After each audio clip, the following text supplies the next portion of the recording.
Hello dear, इस video में पढ़ेंगे प्रकाश का प्रवर्तन, reflection of light, lecture number 16। आज जो हम पढ़ने वाले हैं प्रकाश के प्रवर्तन का लेक्चर नंबर 16 पढ़ने वाले हैं। ठीक है, आज का जो हमारा टॉपिक है वो आवर्धन सूत्र को प्रूव करना है। ठीक है, तो आवर्धन सूत्र जो है हमारे लिए बहुत इंपॉर्टेंट भी है। ठीक है, आवर्धन को मैंने पीछे देखा था। ठीक है, लेकिन अब जो हम पढ़ने वाले हैं वो आवर्धन सूत्र है। ठीक है, इस प्रश्न को जो है कई तरीके से पूछा जा सकता है। जैसे क्या पूछा जा सकता है, तो सिद्ध करें आवर्धन सूत्र m बराबर माइनस भी बाई यू। ये हमारा आवर्धन सूत्र होता है। ठीक है, एक आवर्धन सूत्र हमने देखा था क्या, m बराबर जो है एक आवर्धन सूत्र हमने देखा था m बराबर h डैश बाई h।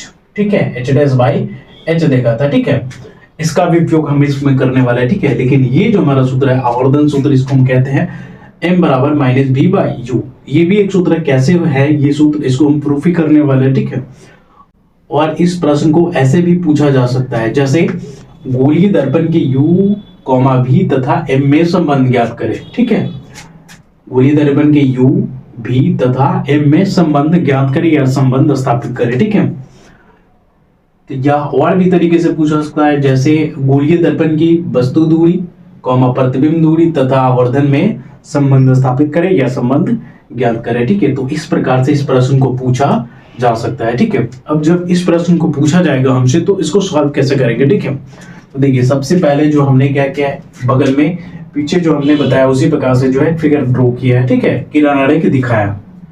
इस किरण आरेख को जो है जितनी भी चीजें हमने यहाँ पे की है इसमें दिखाया है, उसी बात को जो है इस हल में लिखना पड़ता है। ठीक है, एक साइड में ये हल में लिखा हुआ बात, उसके नीचे ये प्रूफ रहेगा, दूसरे साइड में जो है दाईं साइड में ये हमारा फिगर होना चाहिए। ठीक है, अब फिगर है क्या थोड़ा सा समझ लिए। हमने क्या किया, m और m डैश एक अवतल दर्पण लिया, जिसमें जो है वस्तु को AB वस्तु को फोकस और वक्ता केंद्र के बीच में रखा, जिसका जो है वास्तविक प्रतिबिंब A डैश B डैश वक्ता केंद्र और अनंत के बीच में बन गया। ठीक है, वक्ता केंद्र से बाहर ये सभी दूरी अनंत है, तो वक्ता केंद्र और अनंत के बीच ये प्रतिबिंब बन गया, जो क्या है वास्तविक है। दोनों लाइन कैसा है, वास्तविक है, तो वास्तविक प्रतिबिंब है। ठीक है, जो क्या है उल्टा है, वस्तु के आकार से बड़ा है, ये हमारा प्रतिबिंब बन रहा है। ठीक है, इसमें जो है कुछ दूरी को दिखाया, जैसे ये वस्तु रखी गई तो ध्रुव से लेकर के वस्तु के बीच की दूरी वस्तु दूरी u, ध्रुव से लेकर के प्रतिबिंब जहां पे बना है तो ध्रुव से लेकर के प्रतिबिंब के बीच की दूरी प्रतिबिंब दूरी v। ठीक है, तो ये दूरी को हमने दिखाया। ठीक है, उसके बाद देखिए ये किरण रेखा कैसे दिखाया जाता है, ये हमने पीछे भी बताया है। ठीक है, जहां पे वस्तु रखा जाता है, वस्तु के सिर से मुख्य अक्ष से समांतर किरण को आपतित कराई, जो ऐसे चली गई। दूसरा काम हमने किया है कि वस्तु के सिर से जो है ध्रुव की दिशा में किरण को आपतित करा दिए। दो दर्पण से टकराने के बाद उतना ही डिग्री का एंगल बना, जितना डिग्री का एंगल ये है उतना ही डिग्री का एंगल बनाते हुए परावर्तित हो गए। ठीक है, ये एंगल R है, I है सॉरी, और ये एंगल R है। ठीक है, ये आपतन कोण, ये परावर्तन कोण। ठीक है, और यहाँ पे मिला तो हमारा प्रतिबिंब इसी पे बन गया। ठीक है, यहाँ से हमने क्या किया, मुख्य पे लंबवत लाइन खींच दिया। ठीक है, ये सारी बातें हमने पिछले वीडियो में बार बार जो है समझाया। ठीक है, अब देखिए ये तो हमने फिगर देख लिया, इसी बात को जो है इसमें लिखना है हल में। ठीक है, कैसे लिखना है, तो सबसे पहले माना कि m डैश एक अवतल दर्पण है। ठीक है, m और m डैश एक अवतल दर्पण है, जिसमें AB वस्तु को कहाँ रखा गया, तो AB वस्तु को फोकस और वक्ता केंद्र के बीच रखा गया है, जिसका वास्तविक प्रतिबिंब, इस सब बात को लिखना पड़ेगा। ठीक है, जिसका वास्तविक प्रतिबिंब A डैश B डैश वक्ता केंद्र और अनंत के बीच बनता है। इन सभी बातों को लिखना है। ठीक है, हमने ये डॉटेड लाइन छोड़ा इसलिए ताकि आप यहाँ पे समझ जाओ कि यहाँ पे लिखना है इस बात को। ठीक है, हम बोल रहे हैं, आप इसको अच्छे से लिखिए। ठीक है, AB वस्तु को फोकस और वक्ता केंद्र के बीच रखा गया, जिसका वास्तविक प्रतिबिंब A डैश B डैश वक्ता केंद्र और अनंत के बीच बनता है। इतना लिख देंगे, फिर उसी में लिखेंगे, इसमें वस्तु दूरी को u से, प्रतिबिंब दूरी को v से। ठीक है, वस्तु की ऊंचाई को h से, ये वस्तु की ऊंचाई है। ठीक है, वस्तु की ऊंचाई को h से, प्रतिबिंब की ऊंचाई को h डैश से, प्रतिबिंब की ऊंचाई को h डैश से, तथा आवर्धन को स्मॉल m से सूचित किया गया है। आवर्धन को स्मॉल m से सूचित किया गया, तो सिद्ध करें m बराबर माइनस भी बाई यू। इन सभी बातों को यहाँ पर लिखना पड़ेगा। ठीक है, बगल में हमारा फिगर होगा। ठीक है, इतना लिखने के बाद जो है उसके नीचे हम लिखेंगे प्रमाण।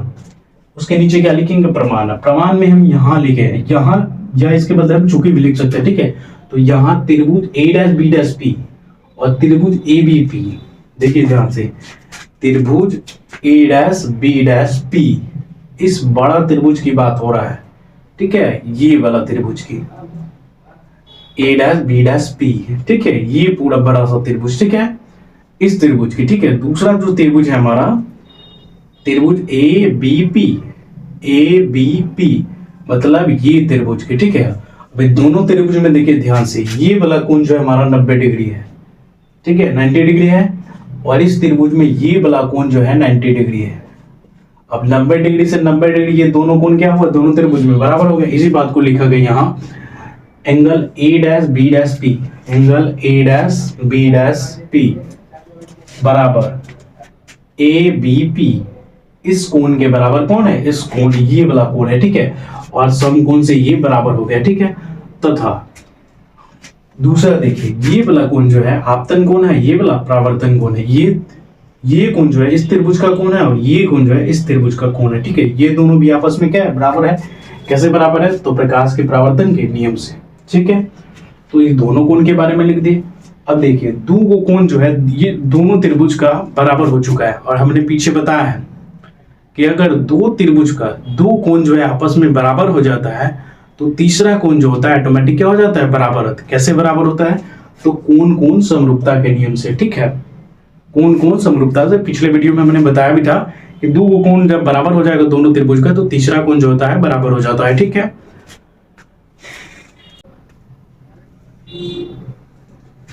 जैसे ये एक त्रिभुज है, ठीक है, मान लीजिए ये एक त्रिभुज है ए बी सी, और दूसरा त्रिभुज ये है पी क्यू आर, ठीक है। मान लीजिए ये कोण जो है x डिग्री है और इस कोण के बराबर x डिग्री, ठीक है, ये कोण y डिग्री है और इस कोण के बराबर है y डिग्री। अब देखिए दोनों त्रिभुज का दोनों कोण क्या है, बराबर है, तो इस त्रिभुज का इस कोण का अगर मान हम निकालेंगे, देखिए त्रिभुज का दोनों कोण का मान हमको पता है, तो तीसरा कोण निकालेंगे तो क्या होगा, हमने पढ़ा है कि त्रिभुज के तीनों कोणों का योग 180, तो 180 माइनस क्या हो जाएगा, x प्लस वाई, यही ना, x प्लस वाई डिग्री हो जाएगा। इस कोण का मान निकालेंगे तो यही ना होगा, 180 minus x plus Y degree आएगा। तो दोनों त्रिभुज के जो है तीसरा कोण क्या होता है, ऑटोमेटिक जो है बराबर हो जा रहा है। तो दोनों त्रिभुज के जो है तीसरा कोण ऑटोमेटिक बराबर हो रही है, ठीक है। अब देखिए उसके बाद हम लिखेंगे इसीलिए कोण कोण समरूपता से, ठीक है, त्रिभुज ए डैश बी डैश पी समरूप क्या हो जाएगा, त्रिभुज ए बी पी।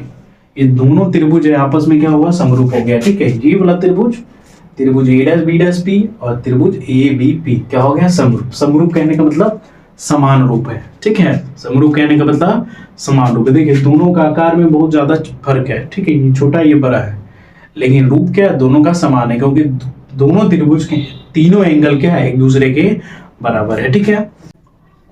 इसीलिए कोण कोण समरूपता से त्रिभुज ए डैश बी डैश पी समरूप हो गया त्रिभुज ए बी पी के, ठीक है। देखिए हमने पीछे भी बताया था कि जब दो त्रिभुज समरूप होती है तो उसके संगत भुजा अनुपातिक होती है। जब दो त्रिभुज समरूप होती है तो उसके संगत भुजा अनुपातिक होती है, ठीक है। देखिए संगत भुजा कैसे अनुपातिक है, अगर इस त्रिभुज का जो है हम अगर लंब वाला भुजा ले रहे तो इस त्रिभुज का भी लंब वाला भुजा लेना पड़ेगा। अगर इस त्रिभुज का कर्ण वाला भुजा ले रहे तो इस त्रिभुज का भी कर्ण वाला भुजा लेना पड़ेगा। अगर इस त्रिभुज का आधार वाला भुजा ले रहे तो इस त्रिभुज का भी आधार वाला भुजा लेना पड़ेगा, ठीक है। अब देखिए हमने लिया लंब वाला भुजा, ठीक है, ए डैश बी डैश, तो इसका संगत भुजा कौन हो जाएगा, ए बी। तो ए डैश बी डैश बट्टा क्या हो गया, A B, A dash B dash बट्टा ए बी बराबर, फिर से इस त्रिभुज के बारे में पहले लिखेंगे फिर बाद में ये। अब देखिए ये लंब वाला भुजा था, दूसरा देखिए बी डैश पी है, बी डैश पी ये बड़ा सा भुजा ले रहा है, ठीक है, आधार है, तो इसका भी आधार वाला भुजा क्या हो जाएगा, बी पी, क्या हो जाएगा, बी पी। तो बी डैश पी बट्टा हो गया बी पी, ठीक है। अब देखिए हमने चिन्ह परिपाटी लगा दिया, ठीक है, चिन्ह परिपाटी के अनुसार देखिए ए डैश बी डैश सभी का मान हमको डायरेक्टली दिया गया है। जैसे A dash B dash, H dash दिया गया है, मान ए बी का मान डायरेक्ट दिया गया है, एच दिया गया है, बी डैश पी हमको डायरेक्ट दिया गया है भी, उसके बाद बी पी डायरेक्ट दिया गया है यू, ठीक है।